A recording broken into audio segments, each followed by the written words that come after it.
cabang ulang adu-aduan tak ada? Tak ada. Tak ada Ustaz. Kita kelas saja baik-baik. Baik, assalamualaikum warahmatullahi wabarakatuh. Alhamdulillah rabbil alamin wassalatu wassalamu ala asyrafil anbiya'i wal mursalin sayyidina Muhammadin wa ala alihi wa sahbihi ajma'in. Qala rabbi shrah li sadri wa yassir li amri wa hlul 'uqdatam min lisani yafqahu qawli, amma ba'd. Yang berusaha Cik Man, yang dimuliakan kita ni bos, sama nama lupa lah, Sabri, Cik Sabri, Sabran Sabri ya. Dimuliakan Cik Sabri, seluruh warga KDEB Cawangan Ampas Jaya. Syukur pada Allah Ta'ala kerana dapat sama-sama kita bertemu pada tengah hari ini dalam suasana yang saya kira tengah hari ini waktu yang paling krusial sekali lah. Mungkin nak makan ke, nak tunggu, nak melepak. Tapi subhanallah, kita masih lagi diberikan kekuatan untuk bagi sedikit masa untuk duduk dalam taman-taman syurga, ya. Ini yang diungkapkan oleh Nabi SAW sebagai Raudhatun min Riyadhil Jannah. Salah satu taman daripada taman-taman syurga di syurga Allah letakkan di bumi, iaitu majlis-majlis ilmu. Bahkan kata Nabi SAW, orang yang duduk dalam majlis ilmu ni dia ada 5 kelebihan. Yang pertama, nazalat alaihimus sakinah hafathumul malaikah. Malaikat akan turun berdampingan dengan kita. Walaupun kita tak nampak, tapi majlis ini malaikat cari dekat atas bumi. Dia akan cari. Yang kedua, diturunkan padanya ketenangan. Jadi dalam majlis ilmu ni memang akan ada ketenangan. Ketenangannya memang tak boleh buat bincang. Kadang-kadang sampai tertidur. Itu yang dia buat bincang tu. Sampai hilang tu tidur. Kalau khutbah Jumaat lepas tu tidur, semua tidur, rupanya ada sakinah, ada ketenangan. Yang ketiga, wa alaihimur rahmah, adanya kasih sayang Allah Ta'ala. Dan yang paling hebat sekali adalah wa dzakara ismahu liman 'indah, malaikat akan bersaksi bahawasanya nama-nama kita disebut oleh Allah Subhanahu Wa Ta'ala di hadapan para malaikat. Nama kita naik ke atas sebab kita berada di taman syurga. Dan kelebihan nama yang kita disebut ni bukan kita sahaja dapat manfaat, tetapi arwah-arwah mak, tok, nenek moyang kita semua dapat manfaat. Dia macam kalau kita konvo tak? Kita konvo, kita malah bangga pasal kita konvo. Tetapi bapak kita lebih bangga. Dia menangis, dia tak sangka anakku berjaya juga dapat 10 ijazah ataupun diploma. Sebab tengok gaya dia memang tak nampak lah begitu kan? Tapi seret perlahan-lahan dapat juga diploma, seret perlahan-lahan dapat juga degree. Bapak tu rasa sangat bangga kerana anak dia tu mampu layak terbatas. Sebab PIN tu nama dia, ya?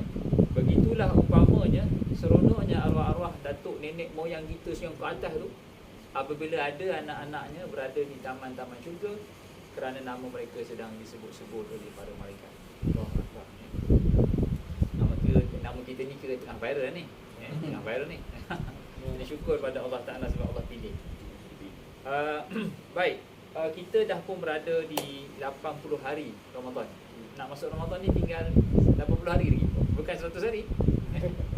Ya, kalau ikutkan di pertengahan Februari, bulan April dah raya dah. So maksudnya kita dah pun berada di kira, maksudnya kalau nak start gear tu dah boleh start gear dah, gear 1, gear 2 dengan amal ibadah. Ya, kalau kita lambat, selalunya dalam hukum manusia, siapa yang gagal membuat persediaan, dia kena buat pembetulan. Itu biasa. Kalau kita lambat buat persediaan, mesti akan kena buat pembetulan. Kalau buat jalan, tak buat persediaan, tak cukup tak buat kajian, lopong sini, lompak sana, bergalun-galun jalan. Lori KDEB lalu pun pecah tayar, payah tu, ya, nak kena marah pula orang lain. Jadi kalau kita di dunia kita tak buat persiapan, tak apa, sebab boleh buat pembetulan. Tetapi kalau kita tidak buat persiapan di hari akhirat, tidak ada lagi pembetulan yang boleh kita betulkan. Melainkan kita akan menangis dan menunggu saat tiba ataupun adanya doa-doa daripada anak-anak soleh untuk kita. Jadi subhanallah, bila Allah takdirkan kita nak masuk ke 100 hari di Ramadan ini, maka persiapan dan persediaan mesti kita lakukan. secara hakikatnya kita semua ni nak pergi ke syurga.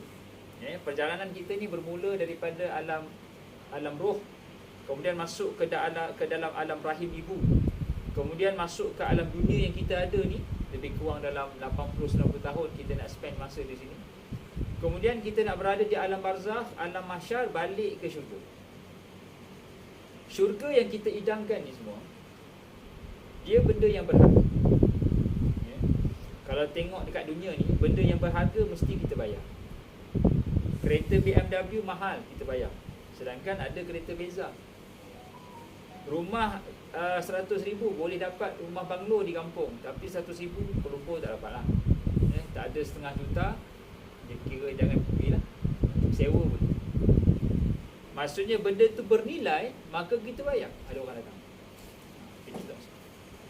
Sama juga dalam sebuah pejabat. Ada pekerja yang gajinya 2,000, ada pekerja gajinya 5,000, 8,000, 10,000, bergantung pada nilai dia kepada syarikat. Sebab dia buat keputusan sebagai contoh, maka dia punya keputusan itu sangat penting. Jadi dia punya nilai sangat tinggi. Jadi benda yang berharga dekat dunia ni memang kita bayar. Kan? Kita bayar kan? Habis tu syurga yang tidak ternilai ini, apakah bayarannya? Kita kena tanya gitu.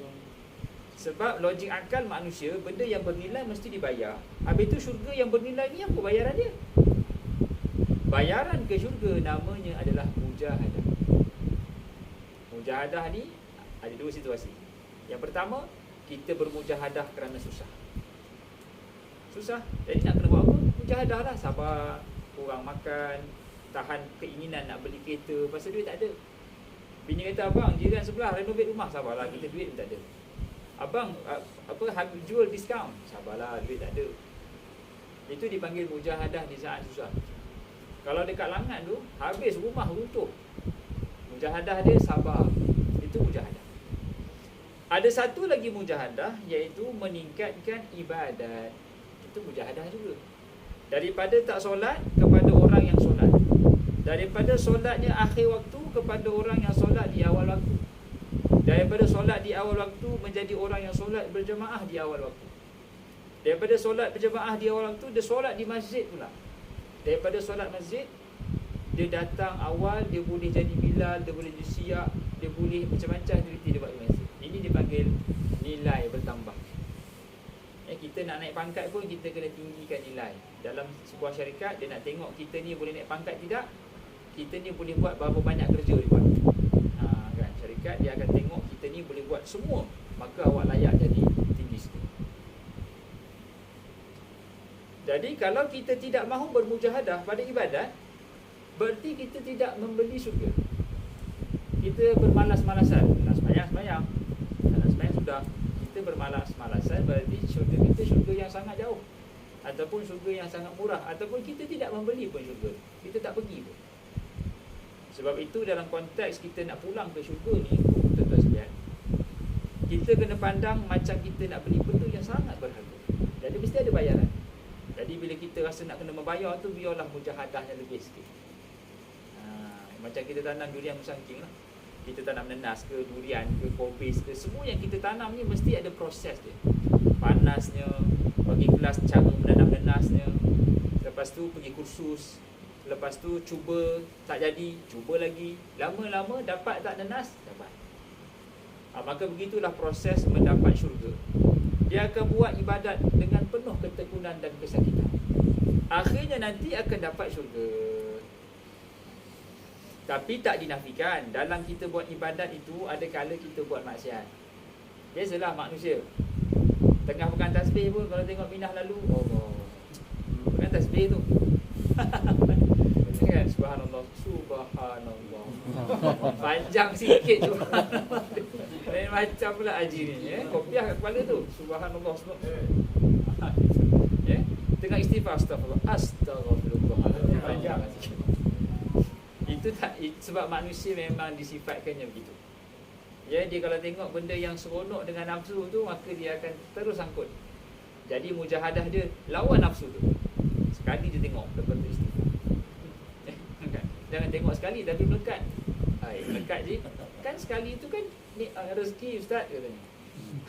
Rezeki tu pandang dan alih, bukan pandang melekat sampai hujung jalan tengoknya. Dia ada rezeki ustaz, rezeki jadi tolak. Baik.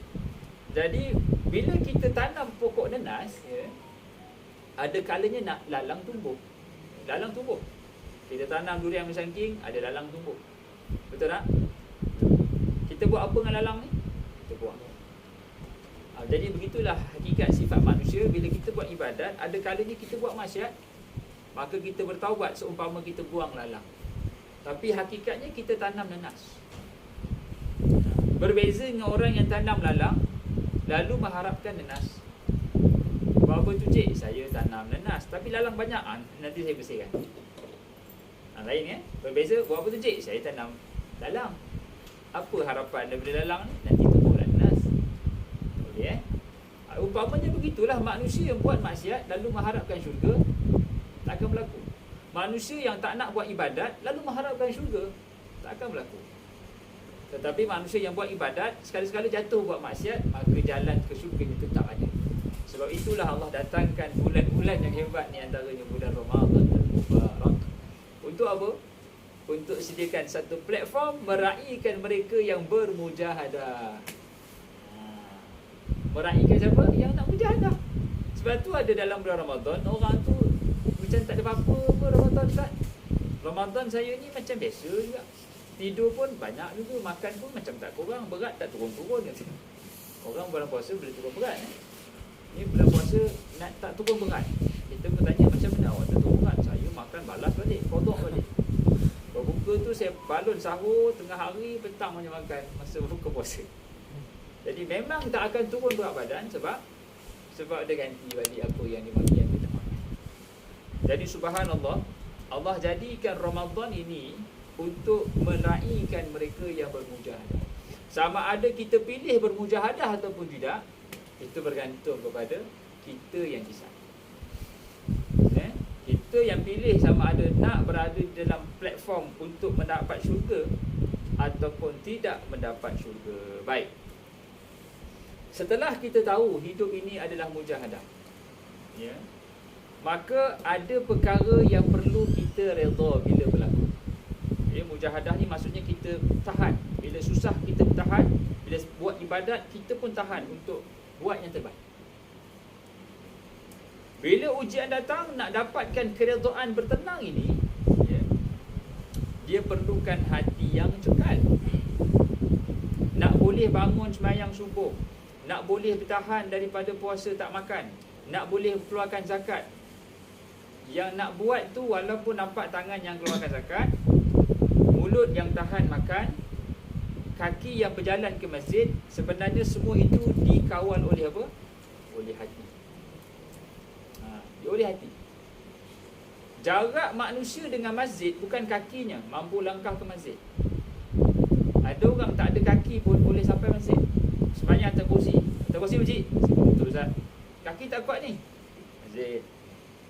Ada orang boleh main bola, boleh maraton 42 km, boleh berbasikal tapi masjid tak sampai. Sebab apa? Sebab hatinya jauh daripada masjid. Yang mendekatkan kita dengan masjid bukan fizikal kita, tapi hati kita, adakah dia nak ke masjid ataupun tidak. Kalau hati kita nak ke masjid, percayalah, kita tak ada kaki pun, mengesut-ngesut pun kita sampai. Sebab hati kita dekat. Tapi kalau hati kita jauh, ada Ferrari pun dia tak sampai. Sebab dia memang tak nak pergi masjid. Jadi hati ni, kata Imam Ghazali, nak membolehkan kita masuk 100 hari ke Ramadan ini, perkara yang paling asas untuk kita lakukan adalah persiapan hati. Hati ni dia akan mengawal mata, telinga, mulut, tangan, perut, kemaluan, kaki. 7 anggota, kata Imam Ghazali, boleh mengumbat manusia dalam neraka, boleh bawa manusia dalam syurga. 7. Jadi dalam tempoh 100 hari ni, tuan-tuan sekalian, hatilah benda yang paling penting. Sebab hati ni ada kalanya dia kuat, ada kala hati itu penat. Bila hati penat, maka itulah saat yang paling bahaya. Kalau hati, dia ada hati sakit, dia ada hati penat, dia ada hati kuat. Hati kuat, kita buat ibadat, sembahyang Jumaat, sembahyang baca Quran, okey. Tapi kalau hati sakit, kita bawa dia pergi masjid, kita rawat dia pergi masjid, okey. Tapi kalau hati yang penat, ini yang susah. Dia buat ibadat tapi dia tak feel, dan akhirnya dia give up. Saya, ustaz, saya dulu sembahyang tau ustaz, tapi sekarang saya tak nak sembahyang. Sembahyang tak ada feel lah ustaz. Tunggulah saya dah taubat, esok saya sembahyang balik. Itu hati penat. Hati ni dia boleh penat sebab mana tidak ada penat. Dia tempat berlakunya pertemuan di antara akal dan nafsu. Bertempurnya iman dan bisikan syaitan. Ni hati ni. Ada kalanya dia penat. Kita pun buat tak layan, biarkan hati ni. Akhirnya hati tu rosak dan tidak lagi boleh bertahu. Berkata Imam Ghazali, ada beberapa perkara yang perlu kita buat sebelum nak masuk ke dalam zon ibadat mujahadah Ramadan. Yang pertama, untuk mengelakkan hati kita ni menjadi keras dan jauh daripada syariat, jauh daripada hidayah Allah. Yang pertama sekali, tuan-tuan sekalian, kena jaga makan dan minum daripada sumber yang halal. Makan minum, sumber pendapatan mesti halal. Cara penyediaan makanan pun mesti halal. Mesti tayyib, halalan tayyiban. Jangan main sapu je bagi kita, membujur lalu melintang patah. Semua aku sahur ustaz kata. Itu kena hati-hati. Semua benda dia makan. Kalau semua benda makan dalam konteks memang makanan tu orang jamu, tak apa. Ini kita main beli je. Pergi order kat Grab, kita siapa-siapa kedai kita beli tak. Kena hati-hati. Sebab makanan ini, kata Imam Ghazali, boleh membentuk hati sama ada dekat ataupun jauh dengan Allah Ta'ala. Dalam satu kisah, Nabi SAW nampak seorang musafir masuk dalam masjid lalu berdoa, Ya Rabb, Ya Rabb. Seorang musafir ni dia tidak ada hijab dengan Allah Ta'ala. Dia dengan Allah ni tak ada halang, zoom terus. Tapi kata Nabi SAW, wa mat'umul haram wal malbasuhul haram fa anna yustajabu lah. Makanan dia haram, pakaian dia haram, sumber rezekinya haram. Allah tolak awal-awal lagi rezeki demi doa. Jadi salah satu syarat untuk menjadikan ibadat kita ni memberi kesan pada hati ataupun hati kita kuat, jaga makan minum sumber yang halal. Satu. Dua, jaga kawan-kawan di keliling kita. Kita mesti memilih kawan ataupun berada di satu kawasan ataupun dengan kawan-kawan yang boleh memberi teguran. Sebab Nabi SAW sebut, berkawan dengan orang yang baik ini seperti menjual minyak wangi. Berkawan dengan orang jual minyak wangi. Kalau kita berkawan dengan orang minyak wangi, kita tak beli pun, kita tetap bau minyak wangi tu. Tapi kalau berkawan dengan orang yang tak berapa baik, seperti berkawan dengan tukang besi.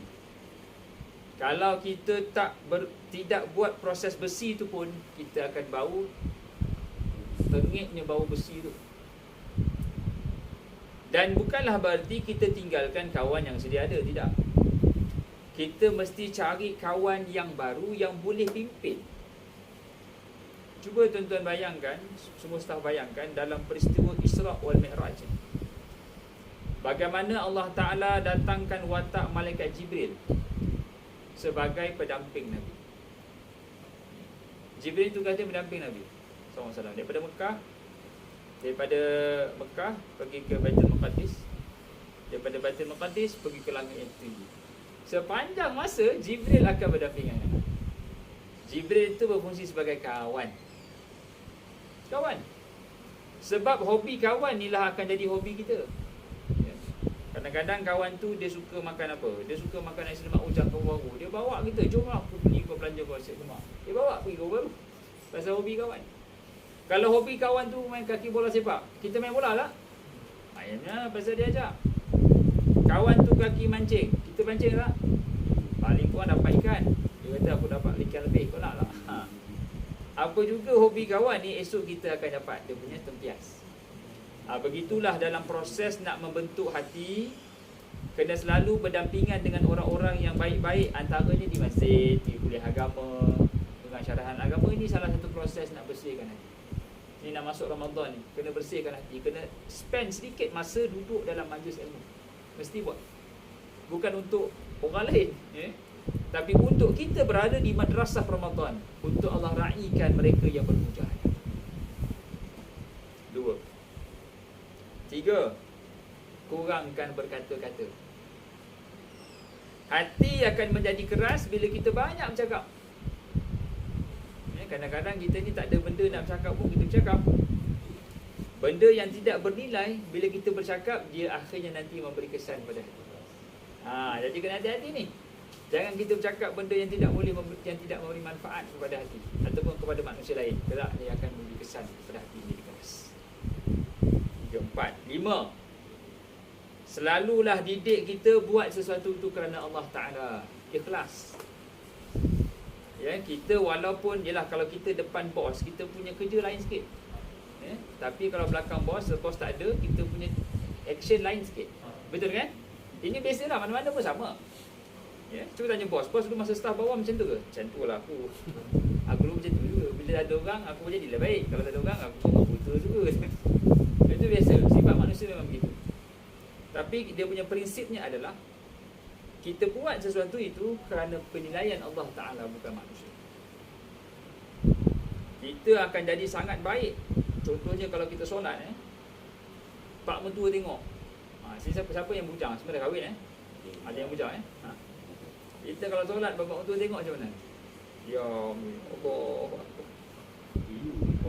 kerut dahi, tegak je. Bapak mentua kata, bagus menantu ayah ni, bayang tegak, tomak ni dah sempurna. Tapi silap kau ni, kiblat salah ni. Salah. Tak boleh buat apa Bayang dah betul dah. Allah aku ni tegak je. Kiblat kau sana lah, ke belakang. Kau salah.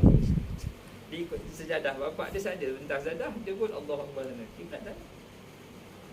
Sebab nak buat kena bapak mentua sampai terlupa cek kiblat.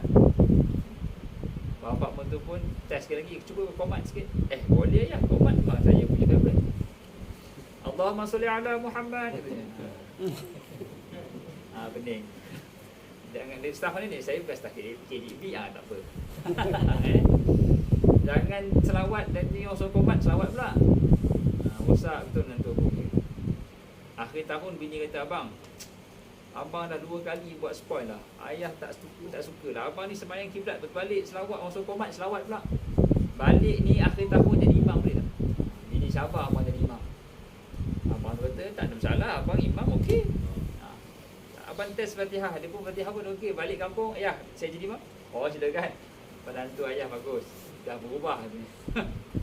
Dia pun Allahu Akbar, Bismillahirrahmanirrahim. Bapak tu sedap suara ni. Alhamdulillahi Rabbil Alamin. Subhanallah, kata Pak Mentua. Dia pun sedap. Tahu pun nak puji aku. Ar-Rahmanir-Rahim. Subhanallah, katanya. Bini kat dapur. Apa siapa bapak? Terus sahur-sahur. Subhanallah, subhanallah. Rupanya sembahyang Zuhur. Bini kata, abang, sembahyang Zuhur. Patutlah bapak ada subhanallah, subhanallah. Pasal bukan puji. Tegur. Mana ada baca kuat dengan Zuhur. Menantu aku ni memang teruk, memang jahanam. Ini nak cerita pasal tak buat persiapan, tak buat persiapan, tak buat persediaan. Itu yang jadi kelang kabut depan pak mentua. Siapa yang belum kahwin boleh praktis lah. Kalau yang dah kahwin pun boleh praktis juga. Jangan pak mentua datang kelang kabut nak jadah. Baik. Ibadat yang dibuat kerana Allah Ta'ala ini, maka dialah ibadat yang solid yang kita akan bawa di hadapan Allah Subhanahu Wa Ta'ala. Baik, berikutnya adalah menjaga penglihatan mata. Ini cukup baik. Sebab mata ni dia akan jatuh ke hati kan, daripada mata jatuh ke hati. Jadi mata ni Allah Ta'ala berfirman dalam Quran, orang-orang lelaki yang menundukkan pandangan. Maksudnya orang lelaki ni paling susah sekali nak tundukkan pandangan lah. Dia boleh kawan yang lain, insya-Allah kalau duit bos dia tak curi. Duit kawan pun dia fikir panjang. Jangan jadi. Tapi mata tak boleh nak kawal. Cantiknya. Itu yang susah tu pasal cantik. Tapi saya kira KDMP ni okeylah, sebab memang tak ada perempuan. Kan? Tengok muka member je. Nak menundukkan pandangan ini mujahadah. Mujahadah besar. Tapi kalau orang boleh tundukkan pandangan, memang itulah orang yang terbaik. Jangan dipandang-pandang. Tengok perempuan, sekali perempuan tu berpandang balik, dia terus menyanyi kan. Kan dia tengok kita. Salih Yaakob terus. Jangan begitu. Jangan dipandang-pandang, nanti kan jatuh ke hati, payah pula. Mata akan menyebabkan hati menjadi keras. Bila hati menjadi keras, menuju ke bulan Ramadan adalah persiapan yang sangat tidak diinginkan. Kita tak nak hati kita keras, nanti kan Ramadan tak boleh buat apa. Berikutnya yang keenam, yang ketujuh, nak masuk ke Ramadan ini sama atas, sila masuk ke depan. Boleh. Ada sini kosong depan. Baik. Santai je, tak nak. Kita tanya soalan pun. Baik. Jadi persiapan yang berikutnya, kita nak masuk ke Ramadan ni madrasah tarbiyah, madrasah mujahadah. Dia nak bermujahadah tu namanya hati. Kalau hati tak bersedia, macam kita main bola, kita tak fit. Berjudahnya sekali main hamstring duduk luar. Maksudnya penat lah kita datang, jauh-jauh datang, sekali turun tak warm up, lepas tu dah hamstring. Tak warm up, boot tak bawa, semua pinjam kawan. Akhirnya tidak bernilai pun kehadiran kita. Menyusahkan lagi ada. Jadi kalau hati tak bersedia masuk Ramadan, apa yang kita nak kejar sebenarnya? Adakah kita tunggu raya je? Kita nak dapat meraih malam yang lebih baik daripada 1000 bulan ini. Kalau kita berada di bulan Ramadan, subhanallah, Allah kata Allah tu penjarakan syaitan. Sebab tu dalam bulan Ramadan kita tak akan makan walaupun duduk seorang-seorang dalam van. Duduk seorang. Kita tak akan minum sirap limau keluar van. Allah panasnya, ya Allah hausnya. Padahal dah minum dah secawan sirap limau ni. Kita tak akan buat begitu sebab kita tahu Allah ada. Kita boleh tunggu masa Ramadan nak buka puasa tu, pegang kurma tu, azan seminit pun kita tak akan usik. Maghrib pukul 7 suku tau, pukul 7 suku tak akan makan pun. Sebab apa? Sebab hati kita betul-betul dah nak dekat Allah Subhanahu Wa Taala. Datang Bilal, test mikrofon, test 1 2, Allahu Akbar. Dia pun macam Bilal testing Allahu Akbar, dia dah tarik, dah masuk tarik balik. Ni Bilal pernah jadi satu kes Masjid Seri Gombak tu, dia azan awal. Heboh satu Malaysia. Bilal tu saya kira memang traumatized lah. Resign katanya. Sebab dia azan awal, dia tak tengok radio, dia tengok jam. Jam yang dekat skrin tu tak updated. Dia tanya supplier, minta maaf cik, jam saya tak update. Tadi siapa yang tengok jam tu tapi tak dengar radio, memang dia akan azan. Bilal tu tengok masuk, dia Allah Akbar, pun makan. Lepas tu dia buat announcement, siapa yang makan dengar azan Seri Gombak tadi, semua kena puasa balik. Jadi puasa sebab tak. Bulan Ramadan Allah jadikan kita boleh jaga semua ni. Sebab apa? Sebab Allah kurung para syaitan dan Allah bagi betul-betul peluang pada hati untuk buktikan dia bermujahadah. Kita boleh bangun subuh dan maghrib, dua waktu yang sangat penting. Kita boleh jaga walaupun seminit kita tak akan usik. Subuh pukul 5.55 kita makan satu lagi. 5.54 satu lagi ni. Okey dah 5.55. Kita boleh tunggu tu subuh. Nak maghrib pun kita boleh tunggu tu maghrib. Seminit lagi. Jangan sabar sikit lagi. Tak masuk. Makan. Dan bagaimana Allah Ta'ala tarbiyah manusia pada bulan Ramadan dengan menjaga hati. Tapi sayang kalau kita masuk Ramadan tapi hati kita tidak bersedia untuk ditarbiyah. Baik. Tadi kita cerita perjalanan kita nak masuk ke dalam syurga. Maka syurga ini nilainya mahal. Kita faham yang bernilai yang mahal ini mesti dibayar. Kalau di dunia bayarannya adalah wang ringgit, tetapi syurga bayarannya adalah mujahadah. Lagi tinggi mujahadah, maka lagi cepat ke syurga. Lagi sikit mujahadah, maka lagi lambat dan perlahan ke syurga. Dan mujahadah boleh pecah dua. Yang pertama menghadapi kesukaran, sedih, sakit, duka cita, putus cinta, itu semua sakit tu. Putus cinta sakit tu, tak makan minggu. Kau tak nak okok pun tak sedap, pahit lah. Berapa? Putus cinta. Kawan saya tu begitulah keadaannya. Monyok je pasal putus cinta. Tunang pergi jumpa lelaki lain. Silap tu. seminggu. Bos kata kau cuti lah, cuti seminggu. Aku bagi kau ra'i lah. Putus cinta ni pasal kau cuti seminggu. Bos, kalau kahwin pun cuti 3 hari bos. Putus cinta seminggu pun cuti. Pasal kau punya performance ni teruk sangat. Kalau kahwin tu at least dia semangat sikit buat kerja. Jadi dalam keadaan kita menghadapi ujian, maka itu dipanggil mujahadah.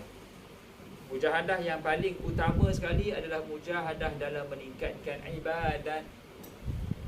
Kalau kita tidak mahu meningkatkan ibadat, percayalah di padang mahsyar yang manusia berhimpun itu, jauh kita dengan Nabi SAW. Jauh. Cuba bayangkan nak cium Hajar Aswad. Siapa pernah pergi umrah dan cium Hajar Aswad? Oi, manusia sangat ramai tuan-tuan. Sangat ramai. Kita nak ambil Ibrahim. Siapa pernah ambil Ibrahim? Beratur. Oi, beratur mana Kuala Lumpur kan? Siapa pernah juga tahun 2012 ambil. Masa tu ambil belajar apa semua, beratur bujang apa semua dapat skip.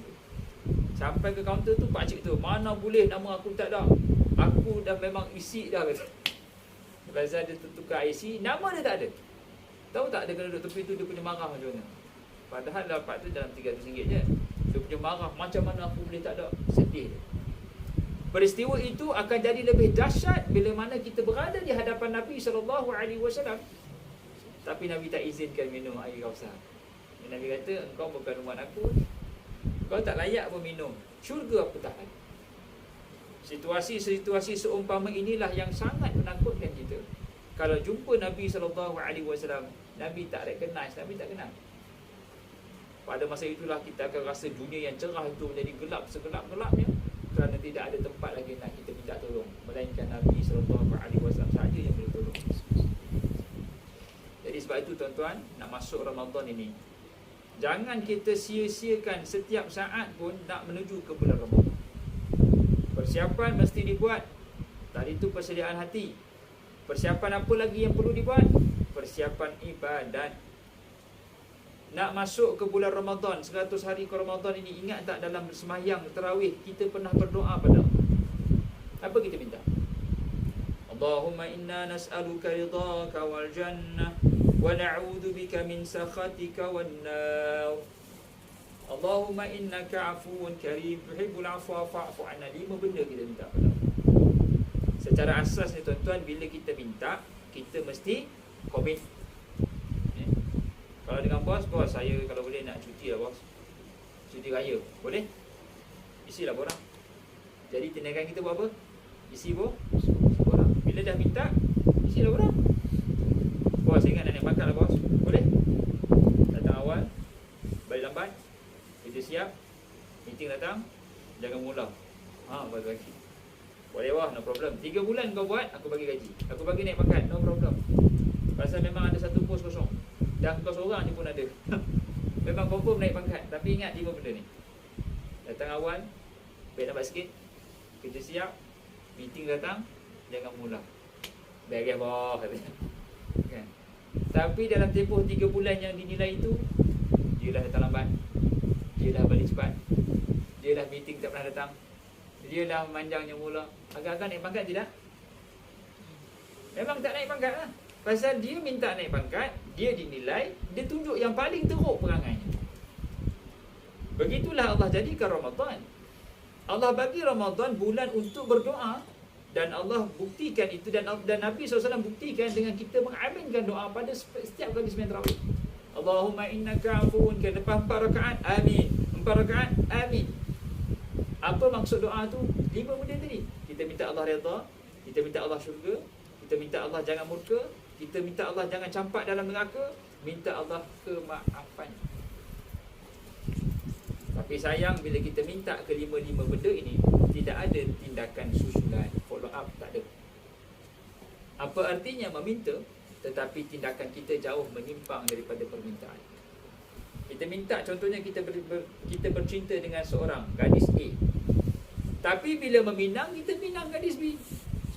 Habis tu segala perbelanjaan kita sepasa bertunang ni tadi, semuanya rosak. Sebab tidak bernilai kerana kita telah membuat benda yang lain.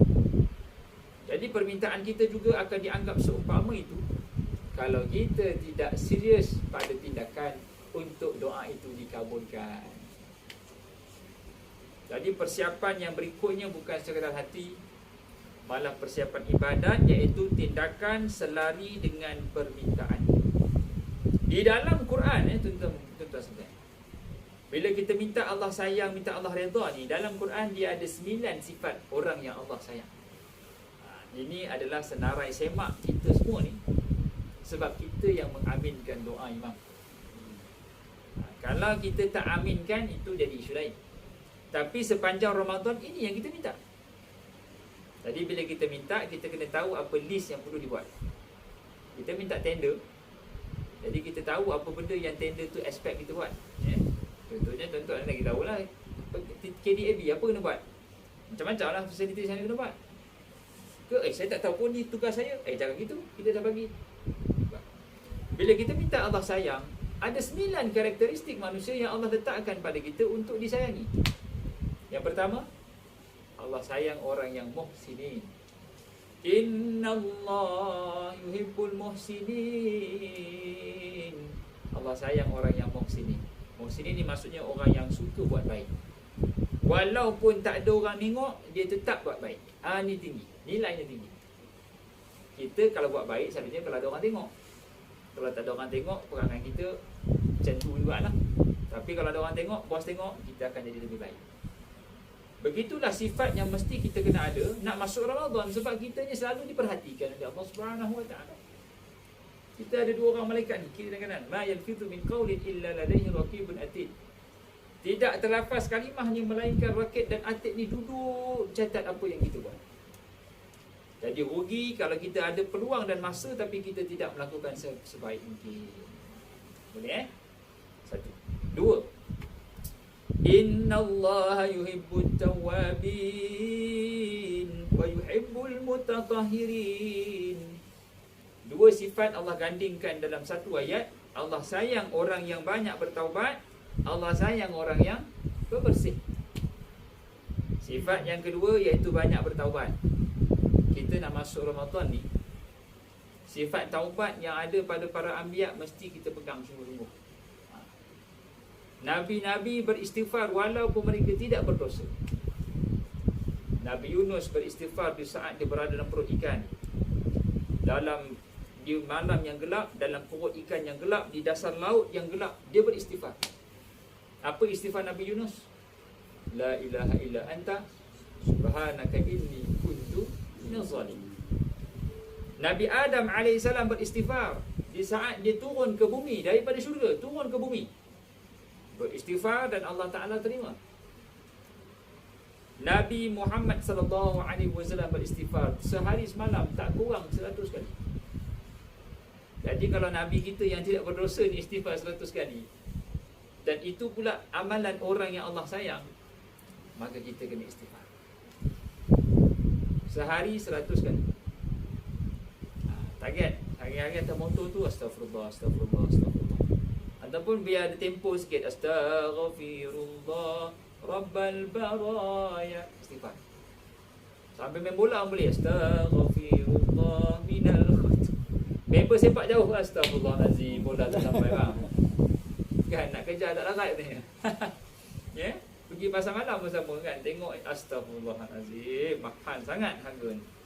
Kan bajet nak cut cost kan, tak nak pergi beli kat tempat lain, beli kat pasar malam. Habis RM50, RM50 habis. Pasal tak dapat tahan diri, beli borong pula kat pasar malam. Silap pasar malam.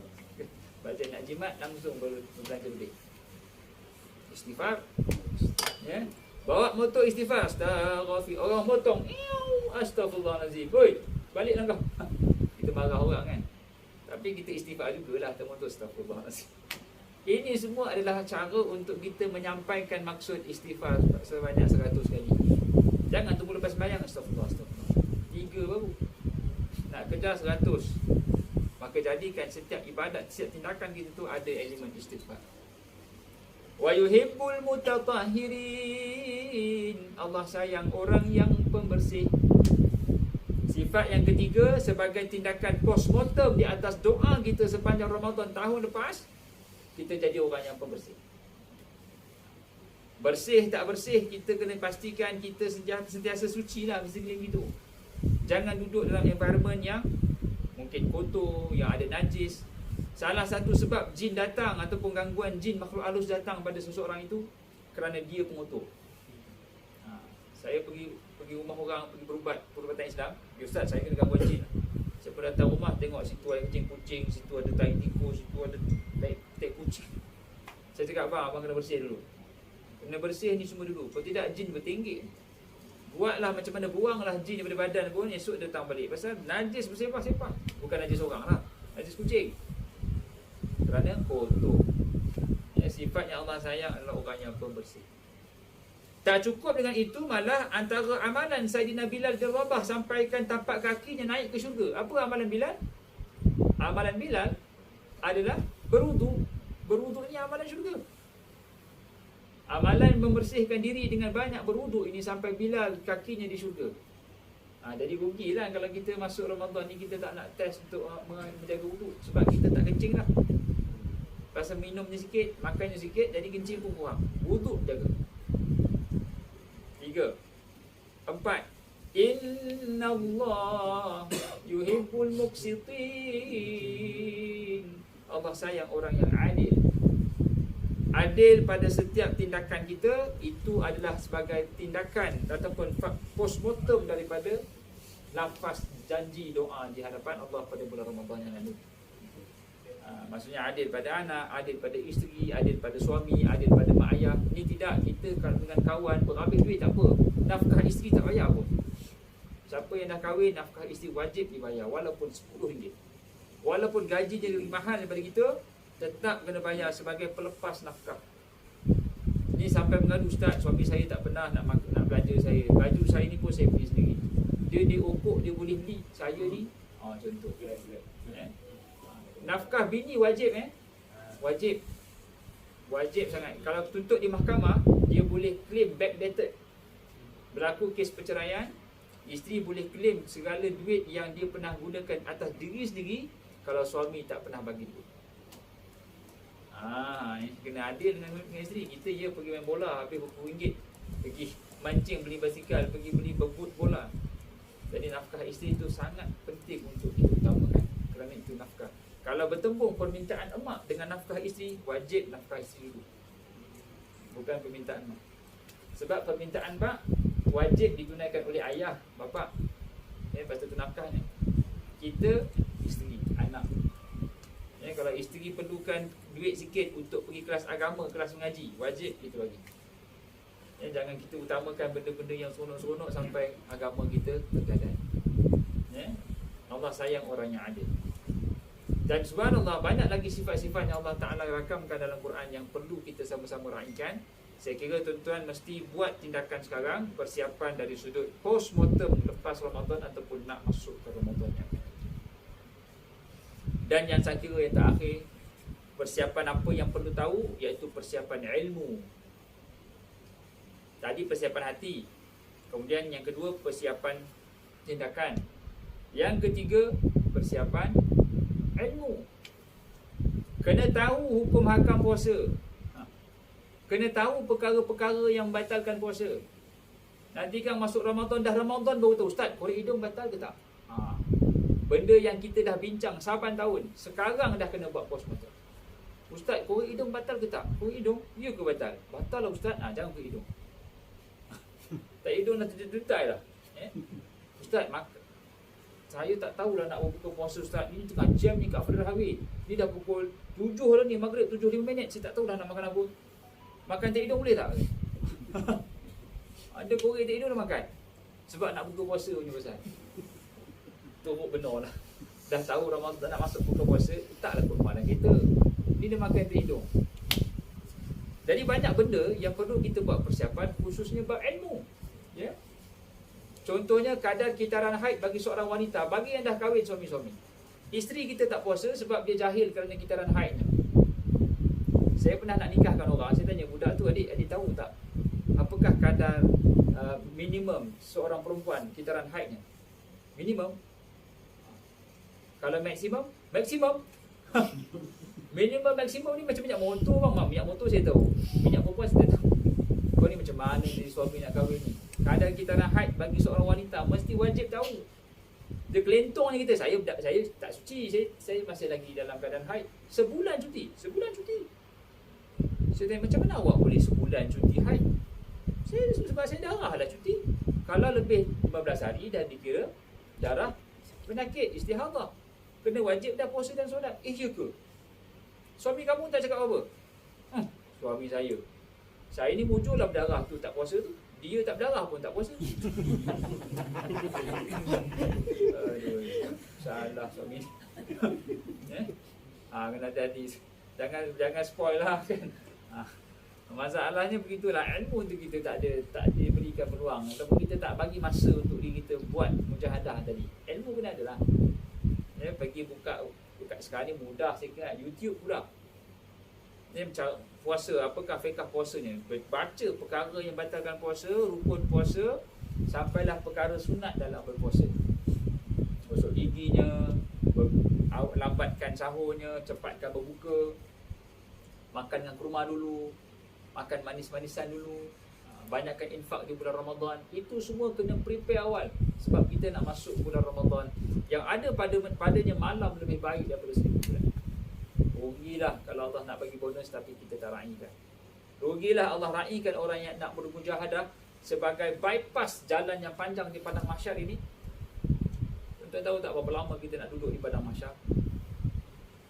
50,000 sanah, 50,000 tahun. Yang mana satu hari di alam akhirat ini bandingan di dunia alfasanatin mimma ta'udun. Satu hari di alam akhirat seumpama 1000 tahun di alam bumi. Dan kita nak duduk di padang mahsyar 50,000 sanah, 50,000 tahun. Bahagia ke sengsaranya kita di sana bertitik tolak mujahadahnya kita di sini. Lagi cepat kita faham konsep ini, lagi cepat kita buat tindakan untuk mujahadah. Tapi kalau kita anggap perjalanan yang panjang itu perjalanan yang ringan, maka betul lah kata Nabi SAW. Bahkan Allah sendiri berfirman, wal asri innal insana lafi khusr. Demi masa, sesungguhnya manusia itu banyaknya rugi daripada untung. Kerana perjalanan kita lepas ni sangat memenatkan. Kalau tuan-tuan tengok kubur, patutnya rasa insaf. Sebab di kubur itu ada CEO, ada jutawan, ada millionaire, ada datuk, ada Tan Sri. Tapi bagi mereka semua dah tak bernilai.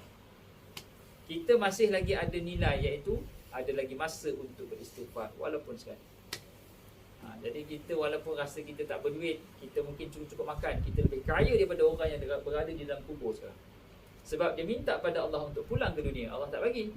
Tapi kita ada impian yang mereka tak dapat sekarang, iaitu sebuah kehidupan untuk bertaubat kepada Allah SWT. Jadi lebih kurang 5-6 minit ni, saya kira itulah lebih kurang persiapan 3 tadi, hati, ibadat dan ilmu. Kerana hakikat perjalanan kita ni perjalanan yang sangat panjang. Jadi kalau ada soalan, saya buka kepada tuan-tuan mungkin nak bertanya berkenaan dengan Ramadan ke, tentang fiqh kata apa sajalah yang nak ditanyakan, kita kongsi bersama insya-Allah. Ada insya-Allah. Ada tanya? Kalau tak ada tanya, saya tanya. Ustaz, kita tanya dulu Ustaz. Boleh. Mungkin mungkin saya macam kita boleh hidung kan dalam masa Ramadan.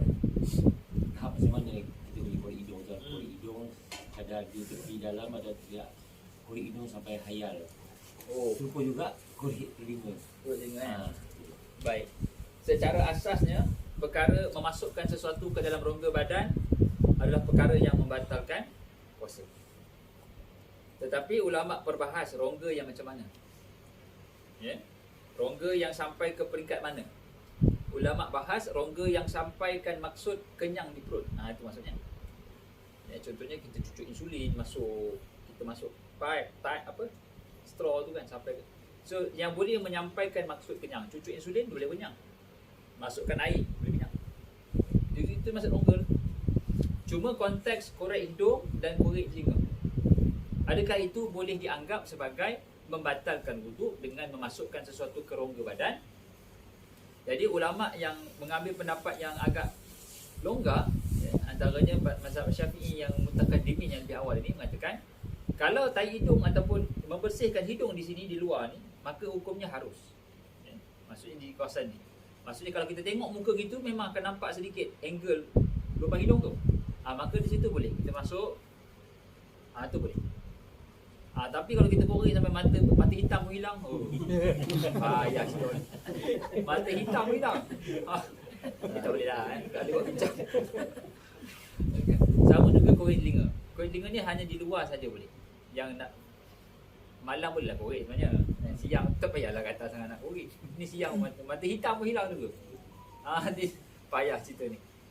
Jadi membuang najis ataupun membuang habuk, bukan najis pun, habuk di sini dan di sini hukumnya harus selagi mana dia tidak menyampaikan maksud menolak sesuatu masuk ke perut. Sebab rongga ni boleh sampai ke perut.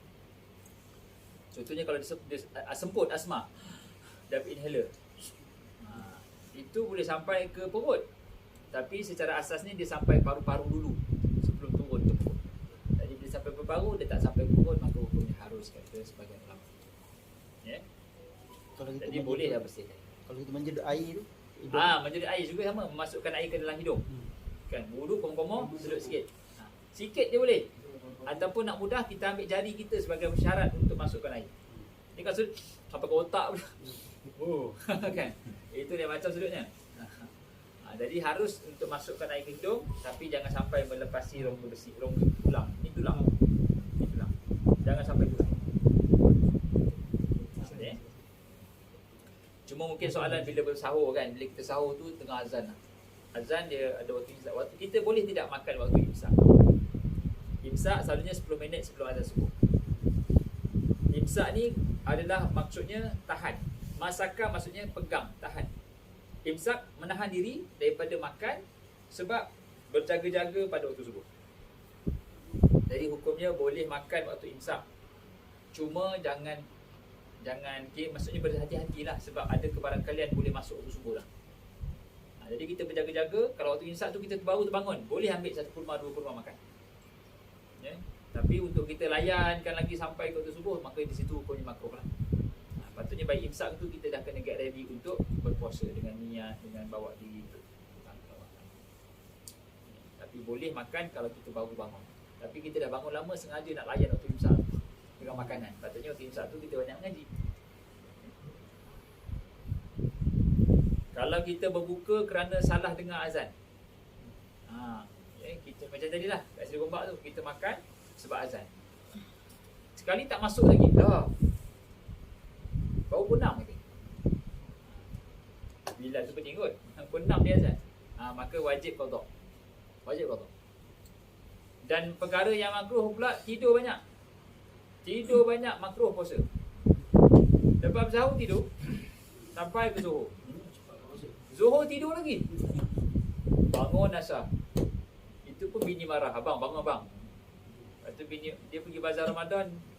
Balik-balik letak kat makanan kat atas meja. Betul lah ustaz kata. Kenapa bang? Ustaz kata tanda zamannya siang pendek, malam panjang. Abang rasa baru. Dah lah. Ini tengok panjang tu. Dia boleh tidur dari pagi sampai ke asar. Lepas tu dia kata siang pendek. Saya dari tadi panjang bang. Jangan begitulah. Kalau boleh kita tolonglah bini kita dah. Kalau terlupa niat, Ustaz? Ini soalan bagus. Terlupa niat.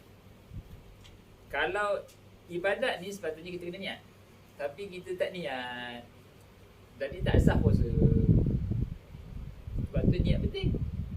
Tak sah puasa gitu. Kita tak niat sebelum bermulanya puasa. Sebab tu mazhab Syafi'i meletakkan niat sebulan terus. Sepanjang Ramadan sahaja puasa Ramadan 30 hari di bulan Ramadan tahun ini kerana Allah Ta'ala sebagai safety net ataupun keselamatan, jaring keselamatan. Tapi setiap malam kita kena niat juga. Walaupun sebagian ulama menolak niat yang jauh ni sebab puasa kita dah pun dibuka pada waktu maghrib. Macam sembahyang, kita sembahyang di akhir dengan salam. Lepas salam tu kita kena niat balik, lepas tu sembahyang zuhur. Kita tak niat saja aku sembahyang zuhur, azhar, subuh, maghrib, isyak. Tak. Kita dah tamatkan dengan salam.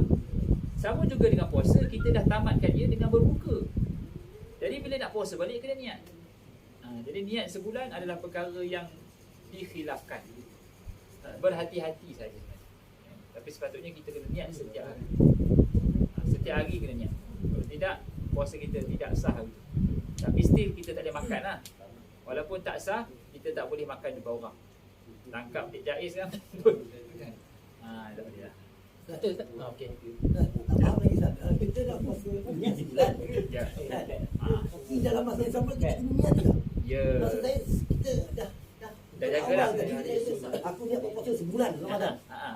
Lepas tu Ini kalau hari-hari. kita bangun pagi terlupa. Macam ni. Baik. Kita niat sebulan. Betul.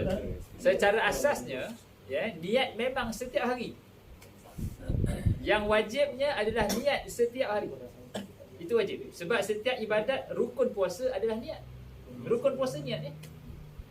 Dan diakhiri dengan berbuka. Jadi bila kita dah buka petang tu, malam tu kita tak puasa. Jadi sepatutnya kita kena niat baru sebab dah habis dah. Cuma ulama mengambil dipanggil apa? Berhati-hati ataupun dipanggil sebagai bagi satu option. Kalau berlaku terlupa juga, jenis memang jenis pelupa. Memang terlupa teruk. Memang terlupa. Ramadan esok pun Ramadan si lupa je. Maka untuk yang berpenyakit lupa-lupa ni, maka dia dibenarkan sebulan. Untuk yang tak lupa, tang puasa lupa. Tang gaji tak pernah lupa. Bulan ni gaji dah habis belum Tak lupa. Jadi hanya khas untuk mereka yang jenis pelupa. Ya. Yang berpenyakit ataupun was-was dan sebagainya. Tapi kalau dia jenis tak lupa, maka dia kena put effort, letak alam, letak segala-galanya. Kalau lupa juga, maka dimaafkan. Dia dah usaha. Ustaz, jadi kalau niat dalam hati ke Ustaz? Niat boleh, Ustaz. Macam Boleh. kita kan puasa sunat dia kan? Ha. Biasa nak puasa sunat. Ha. Dalam hati dah Dan terdetik dia lah. dah. Kalau kita gunakan tu dengan masa bulan Ramadan boleh juga ke? Okey. Masih tak lafaz. Kalau bulan Ramadan, Dia- dia puasa sunat beza. Puasa sunat, kalau kita tak makan pagi ni, sebelum zuhur masih lagi boleh niat masa waktu siang hari. Itu puasa sunat. Tapi kalau puasa wajib, dia mesti niat sebelum ibadah itu dilaksanakan. Iaitu sebelum zuhur. Sebelum zuhur. Sebelum zuhur. Sebelum sana kita buat sebelum tidur lah. Sebelum imsak lah. Tapi bahaya sebab kalau kita buat gitu, takut tak bangun subuh. Tiba-tiba dah subuh. Allah niat tak pasang. Ya. Jadi ulama letakkan sebelum puasa, sebelum tidur. Soalan tadi, kita tak lafaz. Boleh tak kita apply pada bulan Ramadan? Kalau ibadah puasa sunat boleh. Sebab sunat boleh dibuat sebelum kita bersarapan ataupun belum sarapan pagi tu. Tak ada benda nak makan lah, puasa lah. Boleh. Boleh, sunat boleh. Wajib tak boleh. Solat wajib, puasa wajib atau puasa qada tak boleh. Dia mesti muda sebenarnya. Ni kena lafaz lah. Tak payah lafaz. Tak payah. Niat. Maksudnya contoh katalah kan, kita lepas berbuka kan, lepas tu kita terdetik. Okey, besok aku nak puasa lah. Dalam hati ada. Besok aku puasa. Besok aku puasa. Boleh. Semuanya kita tak lafaz. Besok Boleh. tak apa Boleh. kita ni. Ya. Okey. Dalam tempoh malam tu pernah terdetik nak puasa esok. Silakan. Macam tadi kita orang ni pekerja pembersihan, pekerja ramai lah. Ada yang Muslim, ada yang Muslim. So macam ada satu pekerja ni, dia buat kerja berat lah, angkat sampah, dia rumput. So dalam contoh let's say kalau pekerja ni dia berbuka awal. So sampai kita boleh tak kira bersubahat ke macam mana? Ataupun layak ke dia untuk berbuka puasa? Baik. Lepas tu Betul. kita penat. Soalan yang bagus Kalau pekerja-pekerja yang dikategorikan sebagai kerja buruh berat, boleh tak dia buka puasa? Ulama memandang sebagai dia kalau tak kerja memang dia tak ada sumber rezeki dah. Dia memang kena buka puasa. Dia memang kena kerja berat tu. Dan kerja berat tu memang sangat memenatkan sampai boleh pitam kalau dia tak minum air. Maka hukumnya harus. Dan dia wajib qada pada hari lain. Dia wajib qada. Dia boleh buka dan dia boleh tak puasa, tetapi wajib qada. Tapi Ustaz, bersangkut paut kan, Ustaz kata dia tak berpuasa memang sebulan tu lah sebab dia kerja memang hari-hari kan. Okay, dia perlu digantikan lah, mungkin luar Ramadan ke, mungkin. Tapi Syawal. ada yang saya dengar kan, mungkin diceritakan bukan oleh Ustaz, dia tak boleh sampai kepada next punya puasa. Kalau tak, dia akan digandakan. Gandakan. Betul.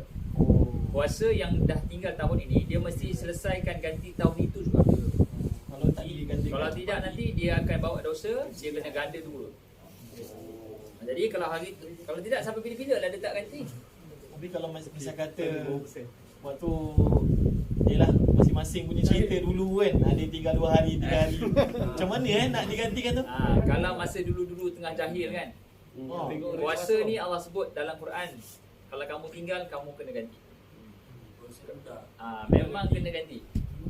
Cuma kita ganti pada kadar yang kita yakin. Aku yakin 2 hari, 3 hari tu macam tak berapa yakin. So wajib yang 2 hari. Yang dah ganda ada tu kena yakin juga kan tu. Tak, dia jadi ganda itu adalah denda. Kadar lain. Bayaran. Kuantiti puasa tu tak digandakan.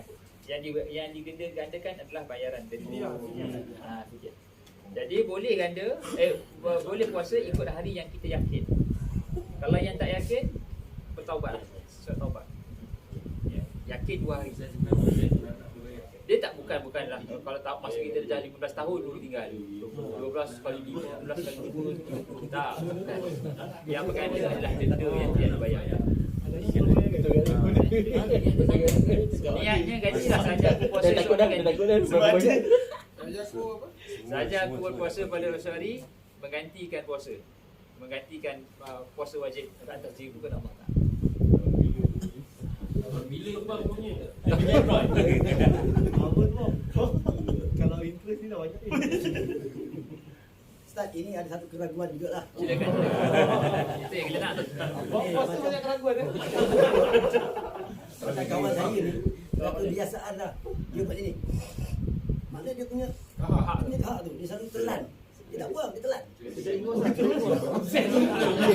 Saya kata kau kena buang juga, jangan telan. Nanti mungkin makruh ataupun Boleh batalkan. Baik. Sekiranya hingus tu ataupun kahak tu resdung kan, dia memang dekat dalam, maka boleh ditelan. Tapi kalau dah terkeluar, sedut balik. Kalau tank semayang tu kan? Kalau tank semayang pun Sama juga konsep dia.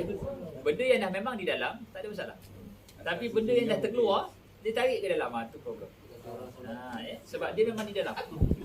Seorang yang tahu. dia bunyi macam ni juga. Macam konsep dia macam air liur lah. Air liur ni memang di dalam. Jadi kita telan dia boleh. Tapi kalau dah ludah telan balik, dia jadi kompleks. Macam dia. Kalau kita komo-komo, ada air. So kita kena buang. Apa yang daripada luar, kena buang. Apa yang dah di dalam, kita telan. Tapi janganlah bila dah campur air liur dengan air tu, kat dalam ni. Kan? Asyik komo je kau ni. Sebab dia memang kat dalam Ustaz. Itu janganlah. Itu kita cari. Itu kita cari alasan lah. Jadi apa yang di dalam harus ditelan.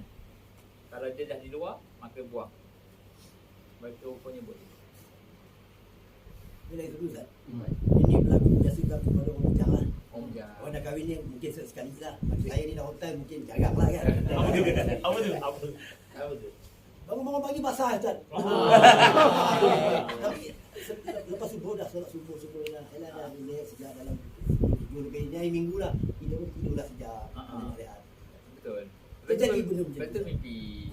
Baik. Jawapannya adalah teruskan saja. Sebab tidak sengaja. Ya, terkeluar air mani dalam keadaan tak sengaja, tidak jadi salah. Mandi wajib je lah. Tidak batalkan puasa. Sama juga dengan muntah, muntah dengan sengaja. Dengan tidak sengaja. Maka hukumnya beza.